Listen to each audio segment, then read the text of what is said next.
February 1945, 7 million American soldiers fighting across war-torn Europe, 17 million pieces of mail rotting in frozen warehouses, morale collapsing, marriages dissolving through silence, mothers believing their sons are dead. The United States Army desperate for a solution, but unwilling to deploy the only people capable of fixing it: black women. They weren't allowed on the front lines. They weren't trusted with combat roles. But when the male-led postal system catastrophically failed and threatened to lose the war from within, the Army had no choice.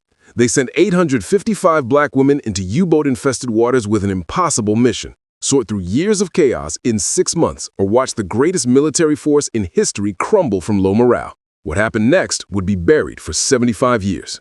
Before we reveal their story, hit that subscribe button right now, because this is history they never wanted you to know. To understand why 855 black women became the last hope for American military morale, you need to understand what mail meant in 1945. There was no email, no instant messaging, no video calls. A handwritten letter was the only proof your loved one was still breathing. For soldiers pinned down in frozen trenches or watching their friends die in Normandy, a letter from home was oxygen. It kept them sane, it kept them fighting. Army leadership understood this psychological warfare principle completely. No mail, low morale wasn't just a catchy phrase, it was documented military science. But by late 1944, the system had collapsed. Soldiers were constantly moving across the European theater. Units relocated daily. The postal directory battalions, staffed entirely by white men, couldn't keep up. Mail addressed to Private Robert Smith went to the wrong Robert Smith, or sat undelivered because there were 7,500 Robert Smiths in the European theater. Letters to soldiers killed in action piled up with no one willing to return them. Packages containing homemade fried chicken and birthday cakes rotted in unheated airplane hangars, attracting swarms of rats. By December 1944, the backlog had reached 17 million pieces. General John C.H. Lee, the chief of communications, calculated it would take 6 months minimum to clear if they could find competent personnel. But there was a problem. Every available white male soldier was needed on the front lines. The Army had already deployed white Women's Army Corps units overseas with limited success. While white America debated whether black women deserved to serve, Mary McLeod Bethune was launching a political siege. Bethune, a towering civil rights activist and advisor to President Franklin Roosevelt, understood leverage. She knew First Lady Eleanor Roosevelt personally. She knew the Army's male crisis threatened to undermine troop effectiveness. And she knew 6,500 black women had already joined the Women's Army Corps despite facing brutal segregation at every training facility across the South. These women had degrees in mathematics, teaching credentials, business experience. They'd passed the same entrance exams as white WACs. They'd endured the same basic training. But they slept in separate barracks, ate at separate tables, and were explicitly barred from overseas deployment. The reasoning was always the same toxic cocktail of racism and paternalism. Black women couldn't handle the pressure, couldn't be trusted with sensitive military operations, would somehow embarrass the nation. Bethune called this what it was: a waste of talent during wartime. She orchestrated a pressure campaign through black newspapers, civil rights organizations, and direct appeals to Eleanor Roosevelt. The argument was simple: if black men could die on Omaha Beach, black women could sort mail in Birmingham. Finally, in December 1944, the War Department caved. They would create one experimental postal directory battalion, all black, all female. The expectation was quiet failure. The hope among racists in the command structure was that these women would prove every stereotype correct and the experiment could be quietly shut down. They were wrong. Charity Edna Adams didn't ask to make history. She was a 23-year-old math and science teacher from South Carolina, spending summer vacation taking graduate courses at Ohio State University when the recruitment letter arrived in 1942. The Women's Army Auxiliary Corps wanted educated black women. Adams saw opportunity: leadership training, a steady paycheck during the Depression, a chance to serve. She reported to Fort Des Moines, Iowa for the first officer training class open to black women. Despite living in segregated quarters and training in a segregated environment, Adams didn't just survive, she dominated. She graduated top of her class in August 1942 and was commissioned as a second lieutenant, making her the first black woman officer in the Women's Army Auxiliary Corps. The Army promoted her to captain in 1943, to major in 1944. By 25 years old, she was one of the highest-ranking female officers of any race in the entire U.S. military. But rank meant nothing if the men in command didn't respect it. Adams spent 2 years at Fort Des Moines training WAC units, dealing with white male officers who refused to salute her, commanding integrated units where white soldiers resented taking orders from a black woman, and navigating an institution designed to break her. She developed what historian Edna Cummings calls strategic composure under fire. Adams didn't raise her voice. She didn't break protocol. She simply outperformed, outorganized, and outlasted everyone who doubted her. So when the War Department needed someone to command the experimental all-black postal battalion heading to Europe, there was only one logical choice. Adams received her orders in December 1944. Lead 855 women. Clear the mail backlog. Don't embarrass the race. By late January 1945, 855 black women from 26 different military installations across the United States converged on Fort Oglethorpe, Georgia, for specialized overseas training. They ranged in age from 17 to 52. Some had never left their hometowns. Others were college graduates with teaching degrees. What unified them was a shared experience of discrimination and a burning desire to prove the doubters wrong. Training was intense. Gas mask drills, aircraft identification, ship evacuation procedures, obstacle courses, weapons familiarization, long marches with full rucksacks. This wasn't standard WAC training. This was combat preparation. Because even though they were heading to rear area postal facilities, they were entering a war zone. German bombers still attacked England. U-boats still prowled the Atlantic. At Fort Oglethorpe, the women also faced the full weight of Southern segregation. They trained on the base where white soldiers had access to the officers' club, but black officers were told the club was overbooked. They drank from separate water fountains. They endured the contempt of white enlisted men who viewed them as an affront to natural order. But Major Adams didn't let external hatred fracture her unit. She built cohesion through shared purpose. Every night she gathered the battalion and reminded them, they did not send us because they thought we could do it. We are here because they are sure we cannot. Prove them wrong. By early February, the training was complete. The women packed their duffel bags. They said goodbye to family members who feared they'd never return. And on February 3, 1945, 855 black women boarded the SS Ile-de-France in New York Harbor, destination unknown. The SS Ile-de-France was a converted luxury liner, now a troop transport painted battleship gray. 855 women crammed into cabins designed for half that number. Seasickness hit within hours. Salt spray, limited bathroom facilities, no fresh water for bathing. The women endured. But on day 4, everything changed. The ship's alarm screamed. All personnel ordered to battle stations. German U-boats had detected the convoy. The Ile-de-France began violent evasive maneuvers, zigzagging across the North Atlantic at full speed. For 45 minutes, the women waited in the dark, life jackets strapped tight, knowing a single torpedo could send them to the bottom of the Atlantic. Private Romay Johnson Davis, who would later become the oldest living member of the battalion, remembered asking her fellow soldiers, "What's the point of being afraid right now? You can't do one earthly thing but pray." The U-boats eventually broke off pursuit. The Ile-de-France reached Glasgow, Scotland on February 11, 1945. Major Adams and Captain Abby Campbell were waiting on the dock. The battalion transferred immediately to trains bound for Birmingham, England. They'd survived the Atlantic. Now came the real test. On February 15th, Lieutenant General John C.H. Lee and Major General Robert Littlejohn conducted a formal inspection of the newly arrived 6888th Central Postal Directory Battalion. General Lee looked at the exhausted, travel-worn women standing at attention in the freezing British winter and delivered their orders in person. 6 warehouses, 17 million pieces of undelivered mail, 6 months to clear the backlog. Failure was not an option. The women had no idea they would finish in 90 days. The King Edward School building in Edgbaston, Birmingham had been requisitioned by the British War Office in 1939. By the time the 6888th arrived, it was a cold, drafty shell. Enlisted women slept on straw mattresses in classrooms. Officers were housed in 3 separate homes across the street. Showers were outdoors in the courtyard, in February, in England. But the living conditions were paradise compared to the work environment. The women were marched to 6 airplane hangars on the outskirts of Birmingham. When the hangar doors opened, several women gasped audibly.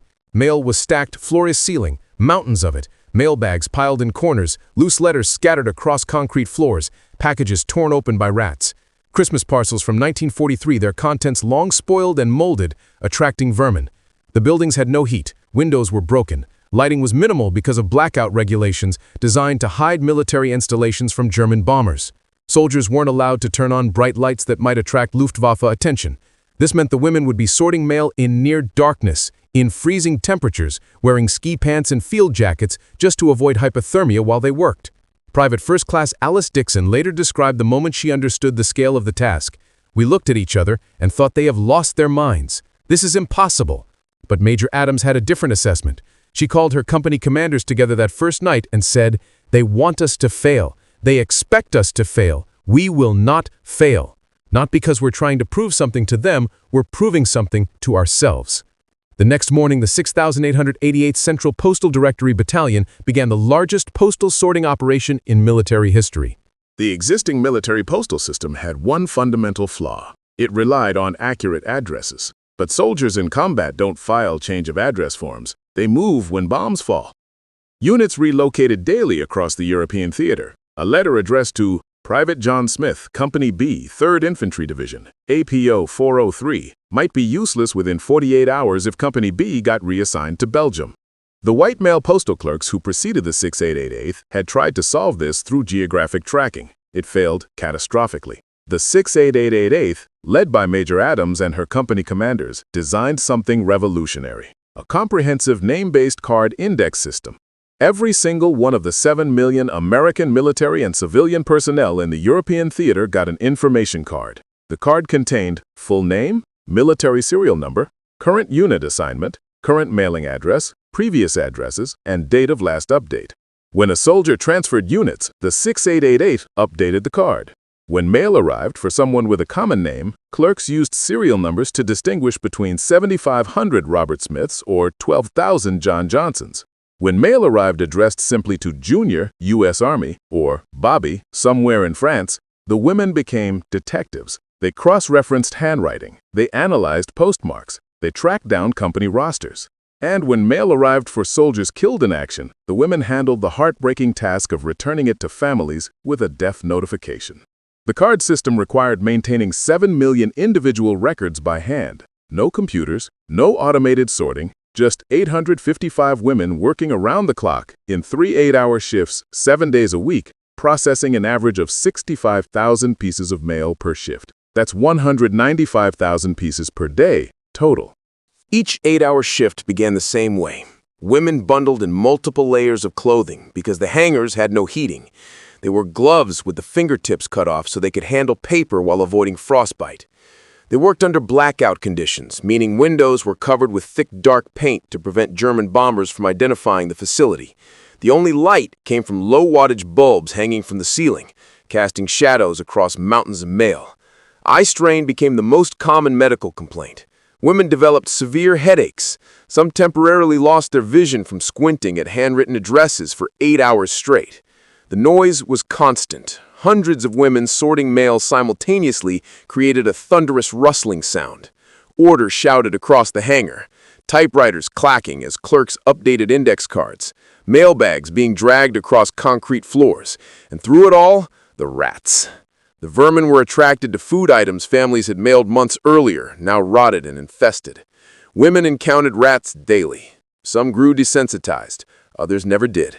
But nobody quit, because the women understood something the Army command hadn't grasped. This wasn't just mail. Every letter represented a soldier wondering if he'd been forgotten. Every package represented a mother praying her son was alive. Every misaddressed envelope was a marriage hanging by a thread. The motto wasn't just propaganda.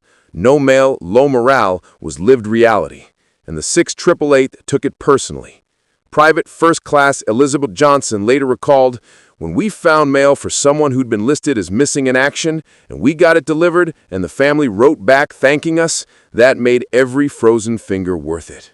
Veteran Anna Tarek would later summarize their experience in one sentence. First, we had to fight segregation. Second was the war. And third were the men. The racism never stopped. British locals were generally welcoming, often more so than white American soldiers stationed in Birmingham. But the U.S. military enforced strict segregation. Black women soldiers couldn't eat in the enlisted mess hall with white troops. They had to set up their own food service. When they attempted to use American Red Cross facilities in London, they were told a separate hotel had been designated for colored personnel. Major Adams immediately organized a boycott. Not one member of the 6888th would use segregated Red Cross services. They'd rather go without than accept Jim Crow in England. Then came the sexism from black male soldiers. Many assumed the women had been sent to Europe to provide companionship, not to work. When the women rebuffed romantic advances, resentment followed. Rumors spread that the WACs were immoral, that they were prostitutes. Major Adams addressed it directly with her battalion. Let them talk. Our work speaks louder. The final battle was with white male military leadership who couldn't accept that black women were succeeding. One visiting general, not in Adams' chain of command, arrived unannounced demanding a full inspection. Adams explained that 1/3 of her battalion was on duty, 1/3 was sleeping after the night shift, and only 1/3 was available for inspection. The general exploded. He threatened to replace Adams with a white male officer who would show her how to run the unit properly.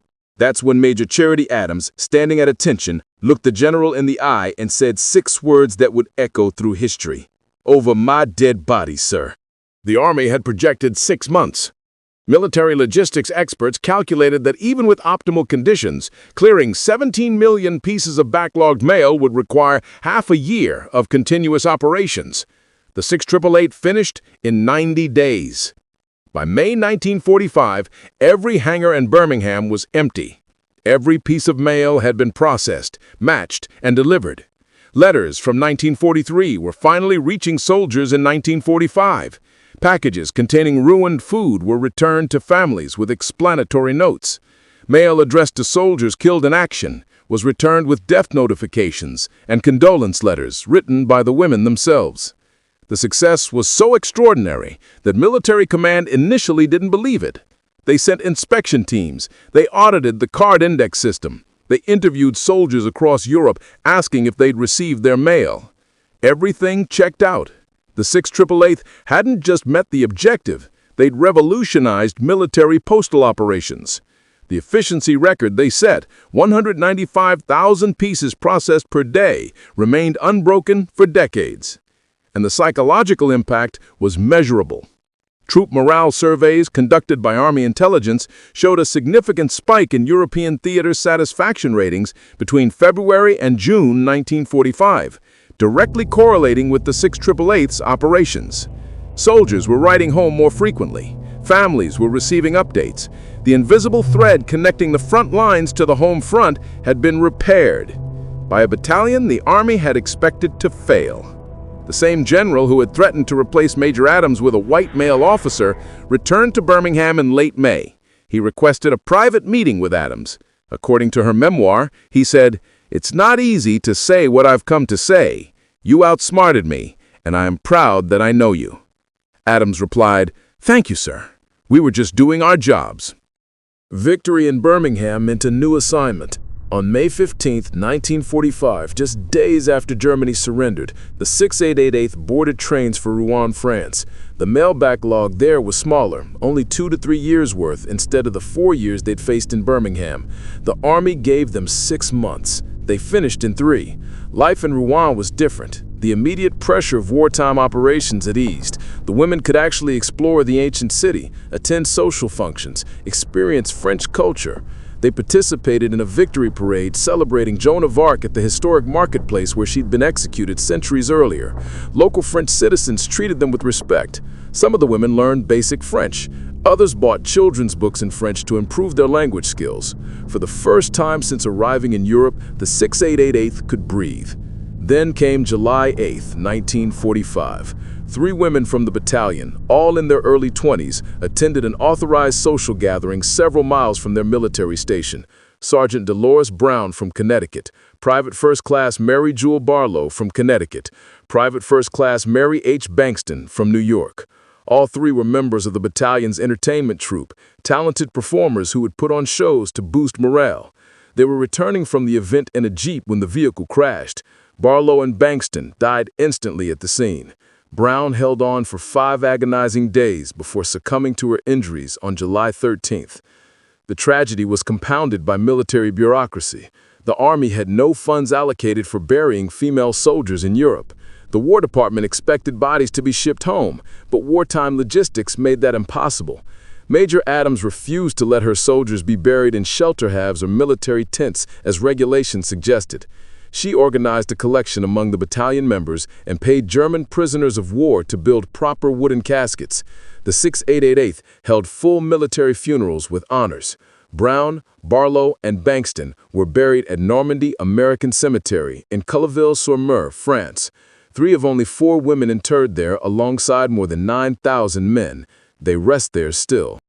In October 1945, the 68,888 received their final European assignment, Paris. The women were billeted in 2 luxury hotels. Enlisted personnel stayed at the Hôtel Bois-Lafayette, officers at the Hôtel États-Unis. For the first time in their military service, and for many the first time in their lives, they experienced chef-prepared meals, maid service, heated rooms. The stark contrast to Birmingham's frozen hangars was almost surreal. But the work became harder in ways that had nothing to do with logistics. By November 1945, the war was over. Demobilization had begun. Soldiers were returning home by the thousands. Women in the 68,888 were rotating back to the United States in waves. Of the original 855 who had boarded the Île-de-France in February, only 558 remained in Europe by November. The workload didn't decrease proportionally because males still needed processing for occupation forces, but the personnel did. The remaining women worked longer shifts, took on multiple roles. The psychological toll of separation from friends who'd become sisters started to show. Morale, ironically, was dropping among the very women who dedicated themselves to boosting soldier morale. They had accomplished the impossible. They had proven every racist, sexist stereotype wrong. They had revolutionized military operations, and now they were exhausted, understaffed, and wondering if anyone back home would even care what they'd done. On February 2, 1946, the last members of the 68,888 boarded the USS Claymont Victory for the voyage home. They arrived in New York Harbor on March 8. There was no welcoming ceremony, no parade, no media coverage. They were quietly transported to Camp Kilmer, New Jersey, processed for discharge, and sent home. No recognition, no medals, just a quiet dismissal into civilian life, as if nothing extraordinary had happened. For 75 years, the 6888th Central Postal Directory Battalion was erased from American history. Not mentioned in textbooks, not included in WWII documentaries, not featured in museums dedicated to the war. The women themselves returned to lives shaped by Jim Crow segregation and gender discrimination. Many couldn't find work despite the military leadership experience. Private Alice Dixon applied for civil service positions using her WAC credentials and was rejected repeatedly because she was black. Captain Abby Campbell returned to teaching, but was paid less than white male teachers with no military service. Major Charity Adams became a college administrator and spent decades fighting for recognition not just for herself, but for the 855 women she commanded. She wrote a memoir in 1989 titled One Woman's Army that was largely ignored by mainstream publishers and historians. When veterans of the 6888th tried to participate in WWII commemoration events in the 1980s and 90s, organizers often didn't know who they were. Some were told they must be confused that there were no black women's units deployed overseas during the war. The official military histories written immediately after World War II made no mention of the battalion. The Women's Army Corps historical archives minimized their contributions. Even feminist historians focused on white Women's Army Corps units and overlooked the 6888th entirely. The reasons for this erasure are layered: racism, sexism, the deliberate discomfort of acknowledging that black women succeeded where white men failed, and perhaps most insidiously, the fact that the 6888th story challenged 3 dominant American narratives: that black people were inferior, that women were incapable, and that WWII was won purely through combat heroism rather than logistics and morale maintenance. To acknowledge the 6888th would require acknowledging that American military success depended on the people America tried hardest to exclude. So the silence continued until 2 women refused to let it. Lena Darricott King never stopped talking about the 6888th. She served in the battalion as a young woman, processed thousands of pieces of mail in those frozen Birmingham hangars, and spent the rest of her life making sure people knew what her sisters had accomplished. She gave speeches at schools. She attended veteran gatherings. She joined historical societies. But by the early 2000s, she was in her 80s, and most of the women she'd served with were dying. Someone needed to carry the story forward. That someone was Edna Cummings. Cummings was a historian at the Central Connecticut State University who'd grown up hearing stories about black women in World War II from her grandmother. When she discovered the 6888 through King's advocacy work, she was stunned. Here was one of the most significant logistics operations in military history, led and staffed entirely by black women, and nobody knew about it. Cummings dedicated years to archival research, tracking down surviving members, conducting oral history interviews, and building a comprehensive documentary record. She published academic papers. She organized exhibitions. She lobbied military historians to include the battalion in official narratives. But academic recognition wasn't enough. These women deserved official recognition from the United States government. In 2009, Representative David Scott of Georgia, after being contacted by constituents who knew 6888 veterans, introduced legislation to award the Congressional Gold Medal to the battalion. It failed to advance. In 2017, Representative Gwen Moore of Wisconsin reintroduced the legislation. It languished in committee. In 2021, Moore tried again, this time with bipartisan co-sponsors and a coordinated advocacy campaign led by surviving veterans, their descendants, and historians like Cummings. The bill finally passed both houses of Congress in February 2022. On March 14, 2022, President Joe Biden signed Public Law 117-43, officially awarding the Congressional Gold Medal, one of the highest civilian honors in the United States, to the 6888th Central Postal Directory Battalion. You've just witnessed the story they tried to bury. 855 black women who fought 3 wars simultaneously, against segregation, against sexism, and against the Axis powers themselves. They sorted 17 million pieces of mail in 90 days when military experts said it would take 6 months. They revolutionized logistics systems still used today. They saved marriages, connected families, and boosted the morale of soldiers fighting for a country that denied them basic human dignity. They were led by Major Charity Adams, one of the most brilliant military leaders this nation has ever produced, whose name should be taught alongside Eisenhower and MacArthur, but was deliberately erased for 75 years. They buried 3 of their own at Normandy, women who paid the ultimate price and whose graves are visited by so few because so few know they existed. They return home to silence, discrimination, and the crushing knowledge that their extraordinary service meant nothing to the nation they'd served. And they waited 77 years for a thank you that came too late for most of them to hear. But now you know. You know what Lena King and Edna Cummings fought to preserve. You know what Romay Davis and Anna Robinson lived long enough to see recognized. You know the truth, that wars are won by the people we choose to forget, that competence transcends every artificial barrier we construct, and that history only survives when we refuse to let it be buried. So do this. Share this video with someone who thinks black women haven't contributed to American military success. Share it with someone who believes logistics don't matter as much as combat. Share it with a young girl who needs to see what true leadership looks like under fire. And hit that subscribe button right now, because this channel is dedicated to uncovering the stories they don't want you to know. The 6888th Central Postal Directory Battalion. No mail, low morale, their motto, their mission, their legacy. Remember